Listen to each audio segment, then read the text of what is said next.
Welcome to Mentoring Moments. Mentoring Moments is a sub-series of the eCommerce Edge podcast.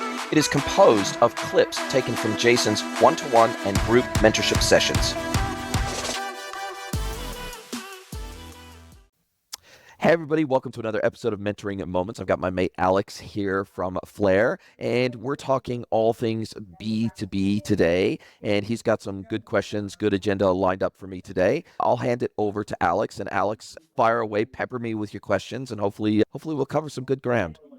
Yeah, that would be awesome. So the first thing from my side is we're getting a lot of people who are telling us that what we're doing with order scheduling is quite valuable in the B2B space, which has led us to start to look at this as a sales channel. My first question for you would be to how do you get in front of B2B businesses? What would your outbound approach be? Are there databases of companies? Is it obvious? Do they have wholesale websites? What's the way that we could go about getting in front of these people and even knowing if they have a B2B arm? Yeah, look, I think for me, because I don't do outbound, it's hard for me. All my stuff is inbound. And so it's really hard for me to give really clear and actionable advice on outbound. I'm not saying outbound doesn't work or can't work, or especially in your case, you've already done quite a lot of outbound for retail brands and it is working for you guys. So I would certainly not be a person that would say outbound doesn't work. I would say that for me, I'm all about content. I'm all about being a magnet, not a lasso. At some stage, maybe I'll do a bit of outbound. Maybe I'll do some more outbound. Maybe it will become a core part of my outreach strategy. But for me, I'm really more about trying to find the best product market fit I can, or in my case, services that have been productized for the market, and trying to make sure that I'm really visible and I'm on everybody's radar so that when they think of anything they need that I can provide, I'm top of mind for them. That's the way I work. Now, it's a little bit different with you guys because you're providing software, and getting on people's radar at scale is pretty important, right? To be able to scale your business rapidly. I'll set aside the outreach portion for the moment because I think there's a few different ways to go about this. There's some marketplaces, there's some B2B marketplaces that have a lot of brands and companies listed. There's a lot of trade publications, like I'm talking online trade and digital publications. Even if they're not a marketplace, they'll list all these different companies that do all these different things. I'm happy to send you through a couple. In fact, when I'm trying to think, so there's a platform in the United States called ThomasNet, ThomasNet. There's also manufacturer.com. There's also IndustryNet. There's also the National Association of Wholesale Distributors in the United States. And there's also a few other manufacturers directories in the United States. And most of these publications or these digital services, they've got like a marketing opportunity. Like you can basically market to their database. You can basically pay for publication in their emails, publication on their website, and also direct access to their database of basically manufacturers, wholesalers, and distributors. So I think that would be potentially, I don't know how expensive it is. It could be outrageously expensive. I have no idea because I've never asked the question. But I think that there are trade associations, particularly in the United States, that would be your best route to getting in front of these manufacturers, wholesalers, and distributors. But to answer your first question, which was really around what does the market opportunity look like for a technology like yours with these manufacturers, wholesalers, and distributors? And I think I'm running into this more and more with the brands that I speak with, because let's say you are a building supplies company, right? A company might come to you and they might say, "Hey, look, we have this massive order, but we need this order broken down. We have 50 line items, but we need this delivered on this date, this delivered on this date, this delivered on this date, because we can't have all these products turn up on our job site at the same time because we don't have enough space. So we need the roofing to arrive at this time, the framing to arrive at this time, these different components, right?" And this is a very common thing across many B2B verticals. It's not just building supplies that this happens, where they want to time out. They want to place a bulk order, but they want to time out when that stuff is going to be shipped. And so I think that this is a common challenge and a common problem without customization on the front end of a website to allow a customer to determine, okay, for this line item or for this block of line items, we want to put this date. And that's a customization. That is not a common function in your typical e-commerce platform, to be able to set dates for your deliveries of your individual line items. You can customize most platforms to be able to achieve this, especially with customizable checkouts. But I think what you guys are doing would potentially make this a easier, no-brainer level of integration, particularly as Shopify, a B2B on Shopify starts to gain a lot more traction.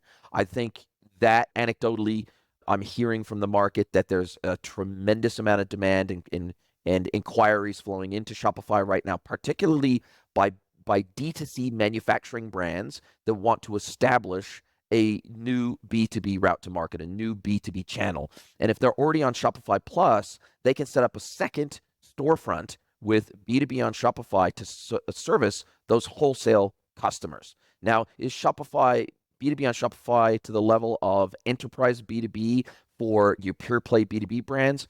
Probably not yet. They are pouring significant resources into the platform to improve and increase its B2B functionality. And so I see this as a very growing trend and a very growing market for Shopify. Shopify's identified it as one of their key initiatives between now and 2030 because they see that enterprise growth is going to be biggest in the B2B space, not the DTC space. And so they're recognizing it as a trend.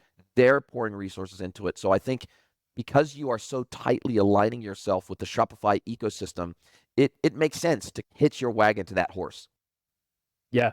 Okay. That makes total sense. So it sounds like it's viable from a product perspective, and also from a Shopify perspective, there is a growing market of these D2C seem to be switching or opening up a new channel via B2B. My next question for you would be, where do all the B2B e-commerce folks hang out? Is it in the same place that the D2C folks hang out? Because I know D2C is sometimes seen as a bit more cool and a bit more flashy. Trendy. Yeah, trendy. Is there where do all these people live, and where do they get their insights and news from?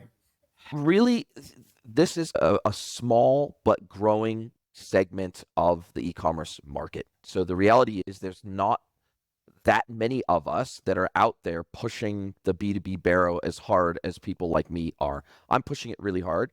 There's the WBR, there's two WBR conferences, major ones, which is B2B Online Chicago, B2B Online Florida.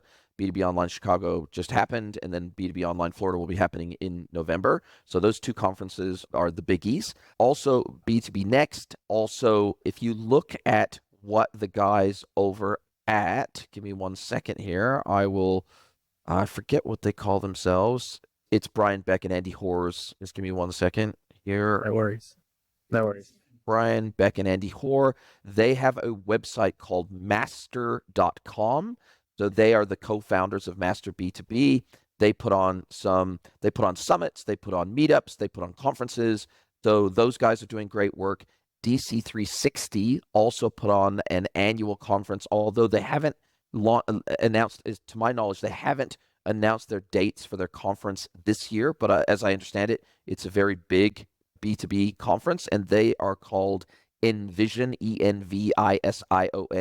Envision, the Envision conference by DC360. I don't know whether that's happening this year. The Envision page seems to be down. In fact, the dc36.com domain, it seems to not be active anymore, and that's where they used to put up all their information about events. But I know DC360 do events.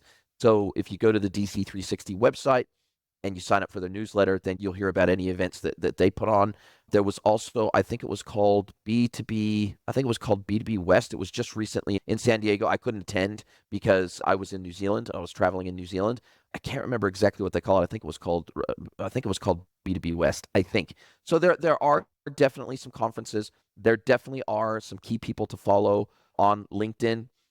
There is the B2BEA.org is also starting to become much more active. So the B2B eCommerce Association.org, B2BEA.org. There is Chris G in the UK, who is heading up the UK chapter of the B2BEA.org. So it's Chris GEE. I would reach out to him. I would connect to him.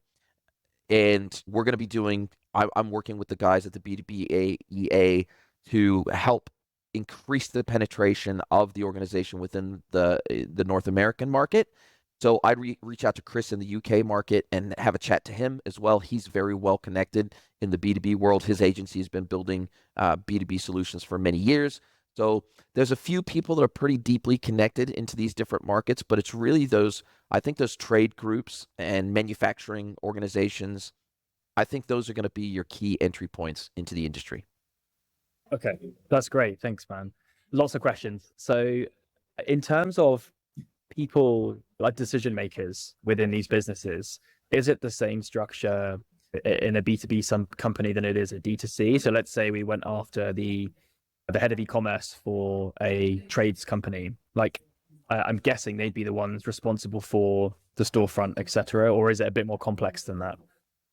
That is a very good question. The one thing I will say is that there is this space is evolving very fast in the B2B world. Historically, in the B2C and D2C world, the marketing team has largely owned or at least been hugely responsible for, even if a B2C or D2C brand has a e-commerce manager, oftentimes they are working at the behest of the marketing team, or they're implementing a lot of marketing, merchandising capabilities within the business. They're implementing retention marketing. They're basically operating as a de facto extension of the marketing activities and motions within the business, right?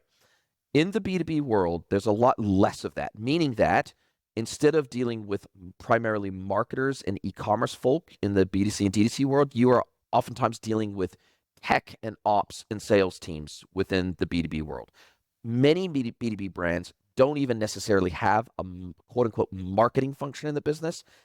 They may have a marketing manager, they may have a part-timer, they may have a marketing coordinator or something like that, but they very rarely have a marketing team, whereas they will typically have a sales team, right? And they will have somebody that's in charge of, say, sales ops or rev ops within the business. But most of the time, the route to getting new tech into the business is via the IT team, the business systems team, maybe the sales team if they're responsible for all sales channels other than just the physical sales, outbound sales teams. Because typically within these B2B brands, they have historically looked at digital sales channels really in only two ways: EDI and punch out. It is relatively new to the B2B world to stand up self-service B2B e-commerce capabilities in the business.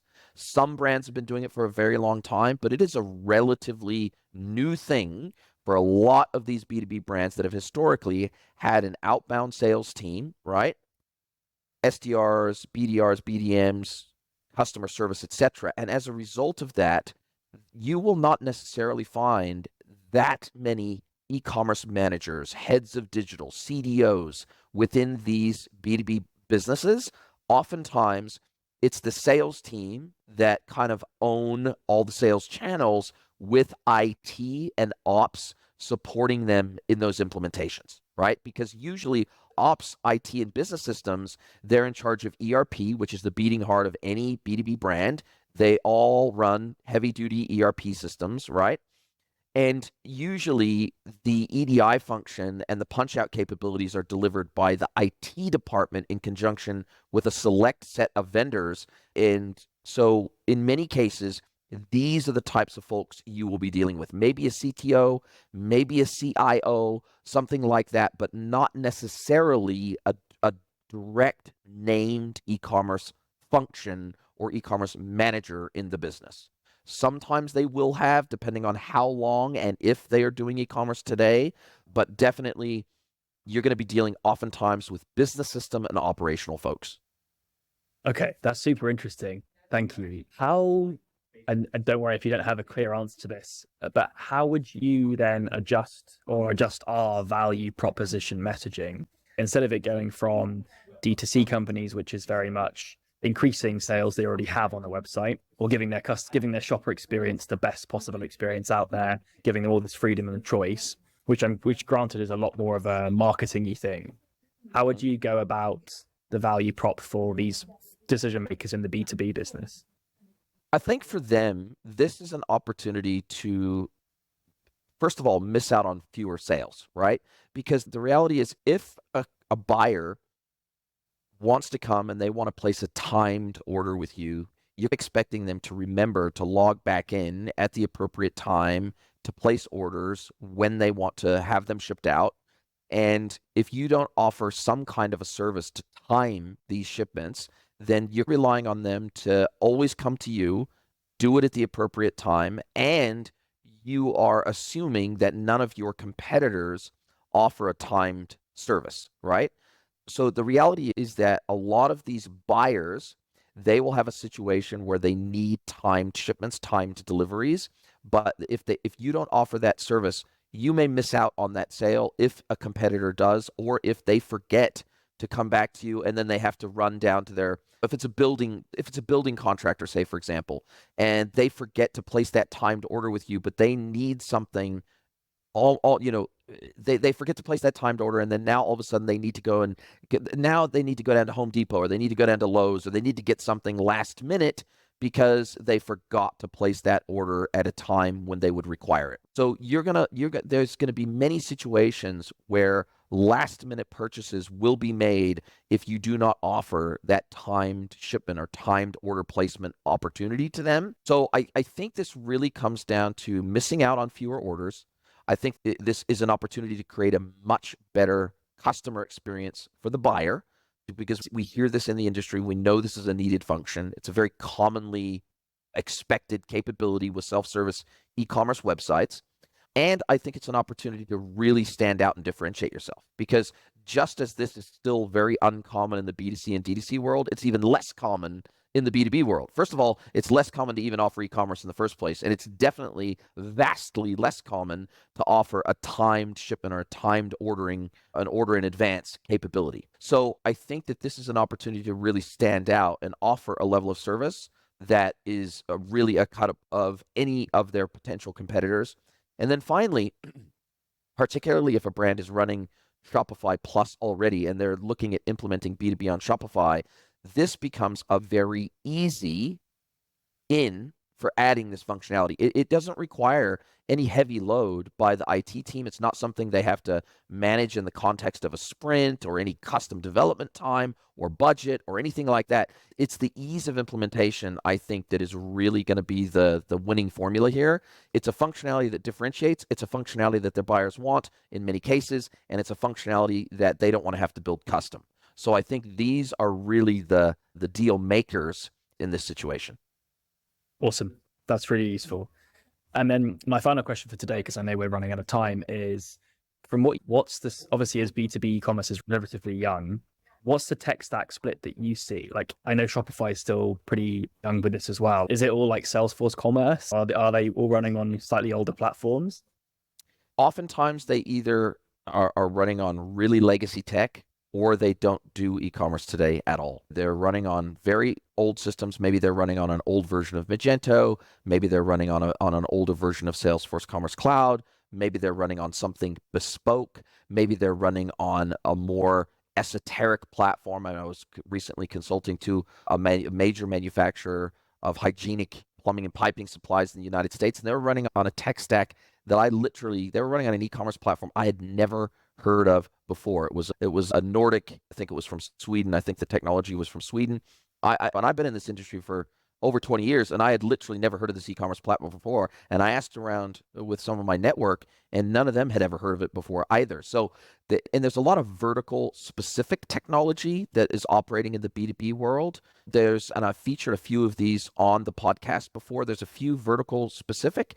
Sana Commerce is also very popular. Some of these B2B centric e-commerce platforms are very popular. Oro Commerce, Vtex has a very strong position in the B2B world because they've got a really strong B2B and marketplace capability. Like Oro is heavily focused on B2B, and they offer marketplace capability as well. So there definitely are, it's a mix. It's a mix of no e-commerce capability, legacy e-commerce capability, and modern and vertical specific B2B. It's very fragmented. Let's put it that way.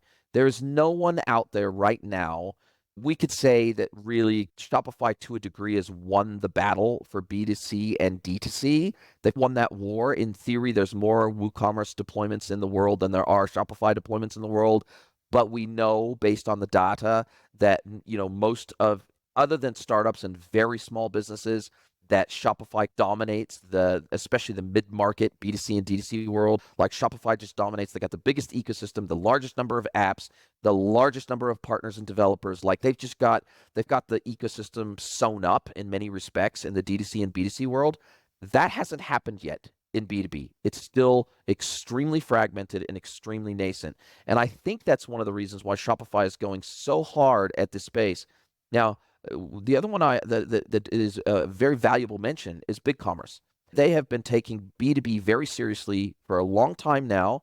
They acquired Bundle B2B. They acquired B2B Ninja. They're rolling those into the core tech stack and the platform. They have advanced B2B capabilities that are far beyond what Shopify offers today.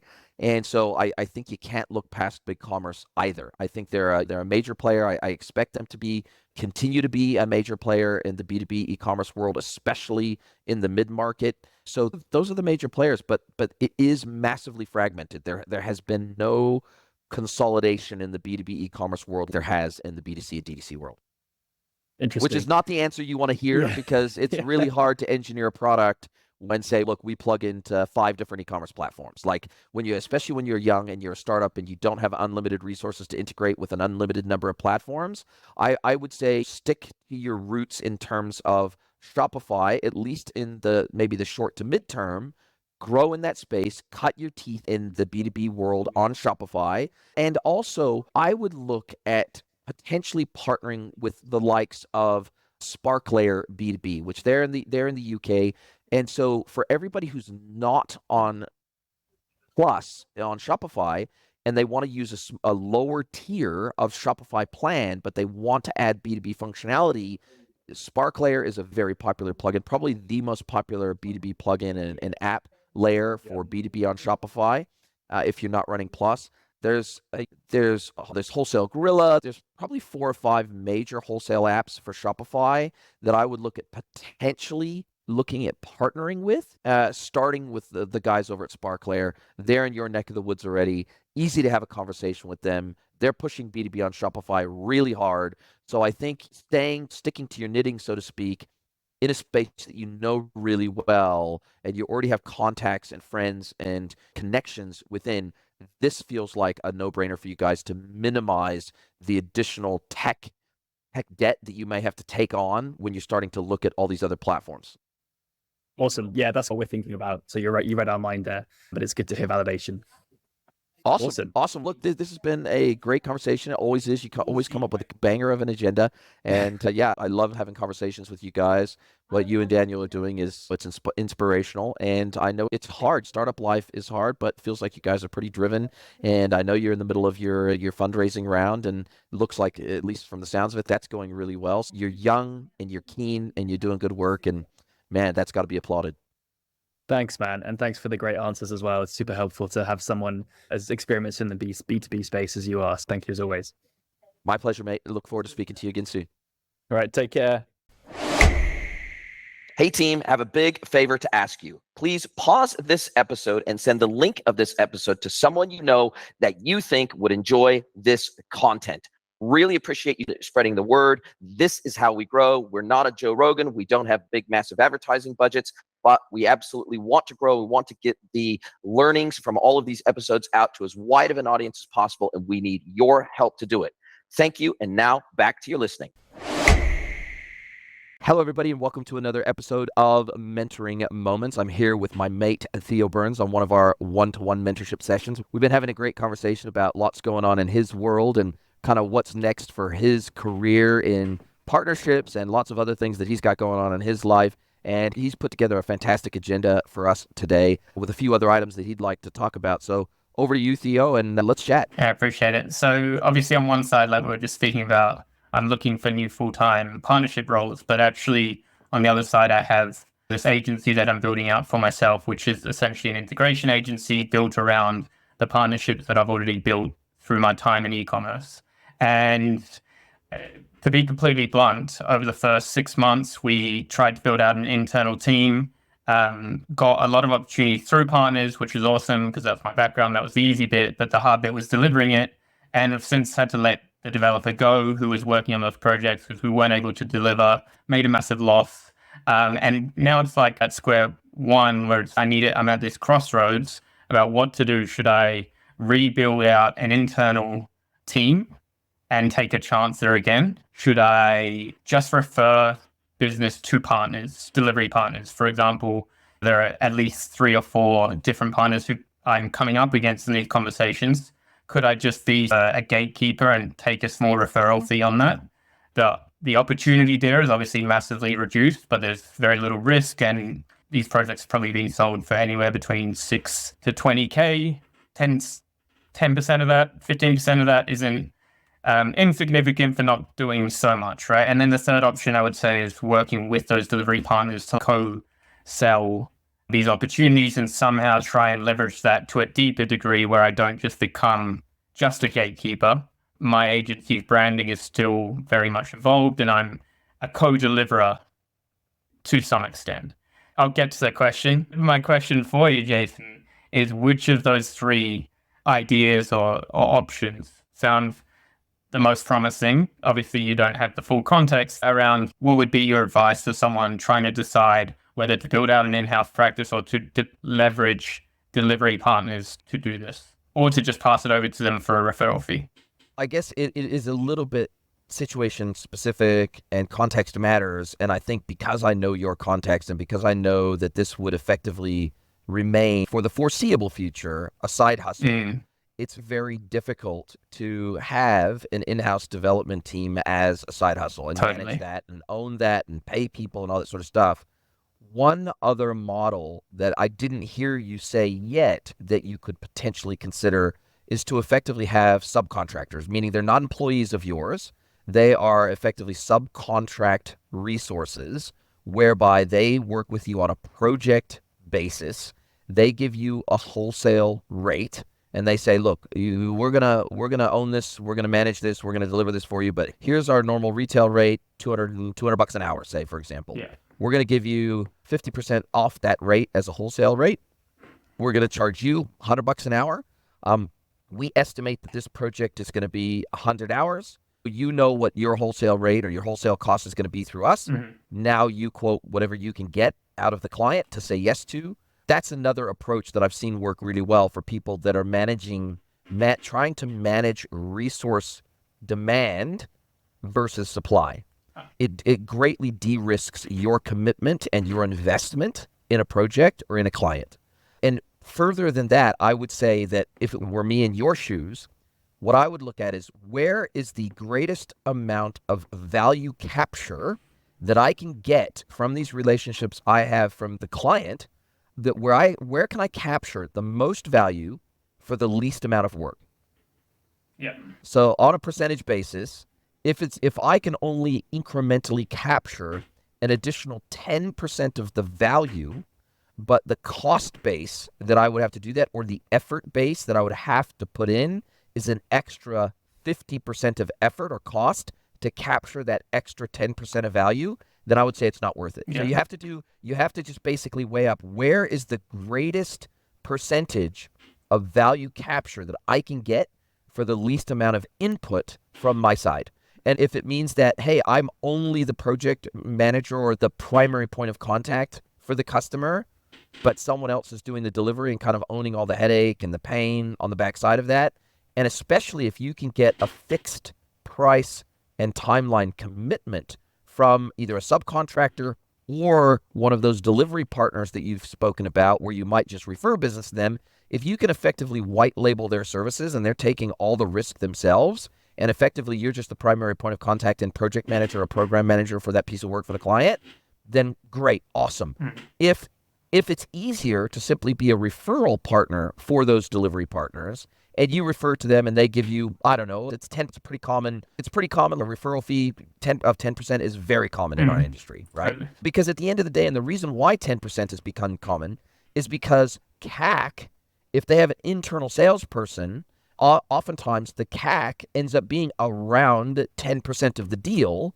If they have to go out and acquire customers themselves by marketing and having an in-house salesperson, oftentimes the cost of acquisition of a deal is around 10% of the value of the deal anyway. Yeah. And whether they do that internally or whether somebody else brings that deal to them and they pay them a 10% commission on the referral, the cost base is the same for them anyway. So why wouldn't they open that up to referrals from other third parties for that same 10% cost base, Totally. right?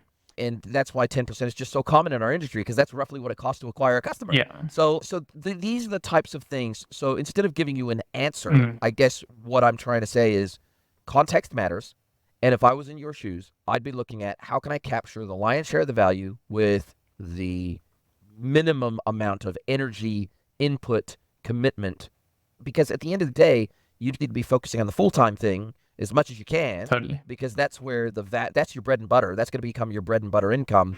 And this other thing is really a side hustle. And so therefore, you got to think, is it my goal to turn this side hustle into the main hustle, or will it always be side hustle? Is the intention, at least for now, for it to be a side hustle and remain a side hustle? In that case, I'd probably just become a referral partner and be done with it. Yeah, interesting. I think you got it spot on, and this has probably come from our talk so far. This will inevitably, at least in the short term, and probably for the foreseeable, be a side hustle. I've committed 6 months essentially full-time to it, and I'm looking for full-time work. You can take from that what you will. And I enjoy being in partnerships roles. So that's cool too.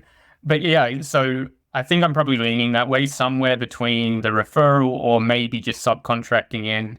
Obviously, like you said, you've got to weigh up the effort to that. My question then around, if we do go the referral route, how do I maintain my value to them in that conversation to stop them essentially cutting out the middleman and just going direct to a partner that I've referred in once long term? And I've got some ideas around this, but I think the question is probably one that for this kind of model, for referral models, is faced quite often. So I'm curious, like in your experience, how someone ensures that they get called up every single time there's a new opportunity rather than getting cut out of the process. I think it really just comes down to how much value does the merchant or the end consumer of those services see in you. For example, I'm a consultant and I get paid for my consulting services, but I also make referrals. Obviously, at the end of my consulting engagements with merchants, or one of the major milestones of an engagement with merchants is typically a BRD. So I'm going in, I'm doing deep dive discovery, I'm identifying requirements, I'm helping the merchant to identify what their requirements are, I'm capturing all those requirements, I'm documenting all those requirements, I'm helping them with platform and technology search and select, but then finally, I'm also helping them with partner search and select in terms of, okay, do they need an agency partner? Do they need an implementation partner for a PIM? Do they need an implementation partner for a CDP? Do they need a system integration partner? I'm recommending 2, 3, 4 partners for them to engage with and for us to effectively put out the BRD to, for them to put a proposal back to us. And then I'm helping them make a decision on who it feels would be a great fit for them to actually do the delivery of the project. Because I don't do delivery. Yeah. I'm pure consultancy. So it's not like I got a dev team behind me. But where the reason why I'm valuable to my customers is because I'm unbiased, meaning I don't have a delivery team I have to feed. So let's say I did have a delivery team. Let's say I did have 20 developers sitting behind me. And let's say those developers, let's say we only did delivery for BigCommerce, BigCommerce, Adobe, and Shopify. Let's just say I would be recommending one of those 3 platforms, regardless of whether it was the best fit for them or not. Yeah. But because I don't have a delivery team that I'm feeding, I am platform agnostic. Now, I do have platforms that I know better than others, and so therefore, there are certain platforms that I know super, super well. But if one of those, say, 3, 4, 5 platforms is not going to be a great fit for my customer, I will go out there and I will do additional research. I will tee up demos of those platforms for my customer. And so it is my agnosticism that is the value. And so I think that in your world, your agnosticism will be your value. Yeah. Meaning that you are free to give them the absolute best advice and recommendations possible, Yeah. regardless of who they end up working with and regardless of who you end up recommending, because you will make a cut regardless of who they end up going with, because you will have all the partnerships lined up in advance so that, hey, look, if I refer you somebody, you're going to give me a 10% cut. That's true of all my partners, right? And so in that sense, there is no downside regardless of who you recommend them to. And to me, that is the value that any independent consultant brings to the table, is the fact that they are, by definition, independent. Now, there's no such thing as 100% true independence. Everybody has their favorite tech stack. Everybody has the tech that they know the best, that they've worked with for multiple I have technology that I've worked with and know inside and out that literally I've been working with for over 20 years. For example, on the ERP side of things, I know NetSuite better than any other ERP because I've done so many projects with NetSuite. But that doesn't mean if I went into an engagement and it looked like NetSuite was not going to work for a merchant, it doesn't mean that I'm going to recommend NetSuite just because I know it well. It just means that I'm probably going to have to do a little bit more homework on what would be a better option for them if it looks like NetSuite's not going to be a fit. Yeah. So I really, truly think that for consultants, it is that independence that they do not have a team behind them of developers and project managers and account managers and all that. It is the fact that they don't need to feed that team that gives them their independence. Yeah, 100%. I totally agree with that. And I think that some of the things that I've thought about why someone would continuously come to me, or why an agency might come to me also, where you're talking about the merchant, but it is also true for these partners are referring me projects. And then with it, for one partner, I might actually give multiple projects to 3 different delivery partners, and just based on the fact that they are ready to be deployed straight away so they can hit the timelines, or they are giving a better quote for this project, whatever, that if they skip me out, they're just going to have to trust that whichever one of those delivery partners they went to is giving them the best quote and the best timeline without really knowing, oh, actually, this partner would have given a better quote with a better timeline, and they know the system's better. So, yeah, I think that aligns really well with the direction I'm probably heading in anyway. And I guess the last question I would have around... Sorry, just one quick final item there. Always be transparent, and I know you will be, but this is just a gotcha that I've seen happen to other people. I am very transparent to the agency partners that send me business. So let's say an agency starts to engage with a client.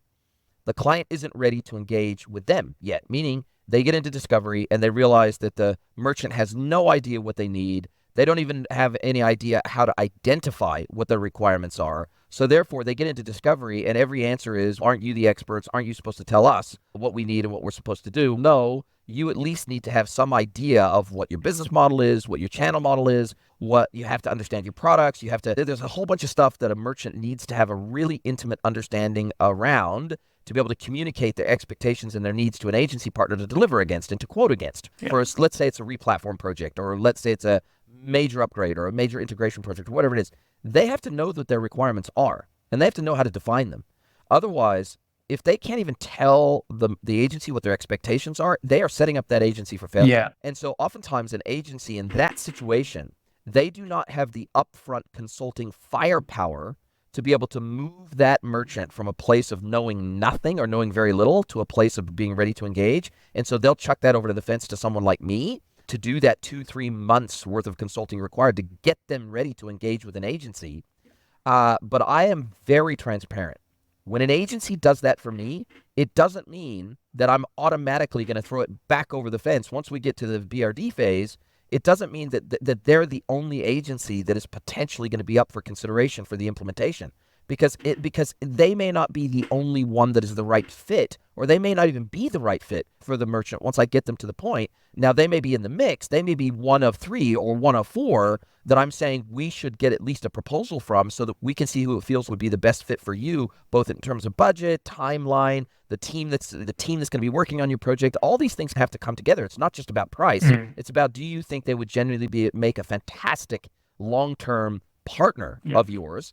But I am so transparent with these agencies that send me business that, look, just because you send me this lead does not mean that you are going to be the only. Now, in some cases, they are. Some cases, they're the perfect fit. And in some cases, it makes complete sense to hand them right back again. Okay, cool. The client's ready to go. They know what they need. Here's the scope of the project. It's really clear. Here's the technology that we're going to build on. You already build on that technology, so you're a great fit, and I'm going to hand them straight back to you, and boom, here, put your proposal together. The client's ready to sign on the dotted line. Let's go. Yeah. But more often than not, it's not clear cut that the merchant themselves want to get 2 or 3 competing proposals that they can consider to see who's going to be a good fit for them. And so I think as long as you're super clear and transparent with any agency or vendor partner, whoever it is that you're working with, that, look, you are going to maintain your independence no matter what, and no matter where that opportunity comes from, your value is in your independence. And so as long as you're transparent about that, I don't think you run into any problems. Yeah, interesting. Definitely very interesting. And how do you think then, as a final question, how do you think you weigh up the idea of monetizing these referrals versus referring as goodwill? And, almost as a partnership manager for so long, there's been very much, I would make referrals not really expecting that 10%, but now because it's this freelance side hustle piece that I'm trying to monetize, suddenly that's a thing. And it's now a question of, do I want to become that guy that's chasing up, looking for that 10%, or is there still room for making referrals in a goodwill sense with no expectation except that it will come back at some point in the future?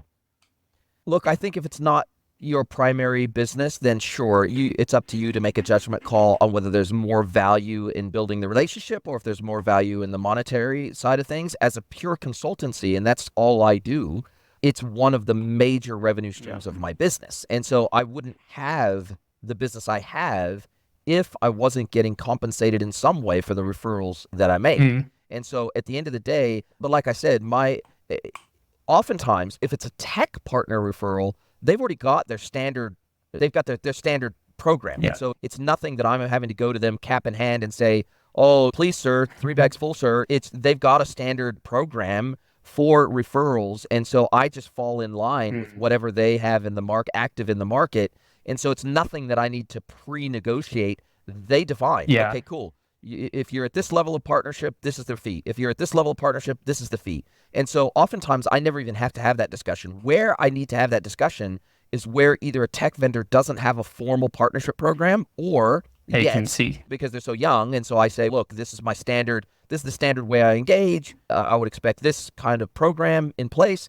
But it's more often than not agency partners who don't have a formal partnership program. And it's in those scenarios I say, you don't have a fixed or standard partnership program. So what I would say to you is either you can take 10% out of your quote and give that to me as a referral fee, or you can add 10% to your quote to cover the referral fee. It's up to you. If you just want to look at this as a cost of doing business, as a sales cost, and you just want to take a 10% referral fee as a commission out of your standard quoting process, then fine. But I'm telling you, you just need to make sure that there's however you do it, you just need to make sure there's 10% in this for me as being the referral partner that brought you this business. You just need to make sure that however you structure the deal, there's something in it for me. Yeah, totally. And that makes it easy for them. They know right up front, that's how it's going to work. And like I said, most agencies are very happy to simply look at it as a CAC, a customer acquisition cost, because they pay that, they spend at least that much money anyway going out and acquiring customers, attending trade shows, setting up a booth, speaking, sponsoring events, doing dinners, all the things that they do, doing PPC advertising, having a sales rep internally, all those things. There's a cost to that. Totally. And agencies realize that no matter what. Yeah, I think it's interesting you say that. At the end of the day, it almost becomes you being like a fractional partnerships manager for them in a way that they don't have to pay the salary of, right?